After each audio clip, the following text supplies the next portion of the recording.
এই সময়টা যুদ্ধের চেয়েও কোনো অংশে কম নয়। ভার্সিটি একটি চিক নিজের দখলে আনতে কত শত রাত, না ঘুমারা বিকেল, সন্ধ্যা হারিয়ে গেছে, কত সূর্যাস্ত ঢলে পড়েছে বইয়ের পাতায়। শীতের কনকনে রাতেও চলতো রিভিশন আর রিভিশন। সামনে শীতকাল, স্বপ্নকে মুঠোয় ভরতে মাথা ভর্তি টেনশন।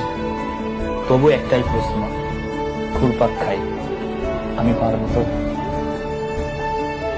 আমি জাহিদ হাসান যখন এইচএসসিতে ছিলাম, আমার স্যার বলেছিলেন তোমার শরীরে হাড্ডি আর রক্ত থাকলে একদিন মাংসের অভাব হবে না। তাই আজ মাংসের স্বল্পতার ভয়ে রাত জাগা বন্ধ করো না।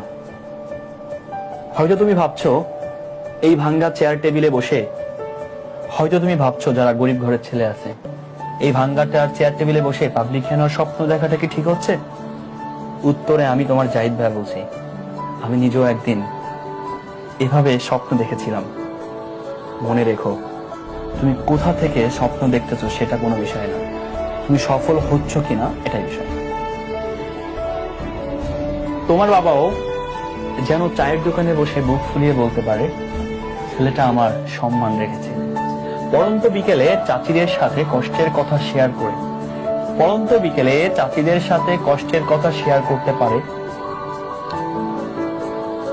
আমার সন্তানটা ভার্সিটি সেমিস্টারের ব্যস্ততার কারণে বাসায় আসতে পারছে না, এটা কিন্তু আসলে কষ্ট। আমার সন্তানটা ভার্সিটির ব্যস্ততার কারণে তুই কালকে বাড়ি যাবি, তোমার অনেক কষ্ট হবে সেমিস্টারের কারণে আসবে। একটি মধ্যবিত্ত পরিবারের সন্তান হিসাবে স্টুডেন্ট লাইফে পাবলিক বিশ্ববিদ্যালয় মাথা জোগাড় চোখের নিচে কালি জমবে, কোমর ব্যথায় টনটন করবে, রাত পেরিয়ে ভোর হয়ে যাবে 100%।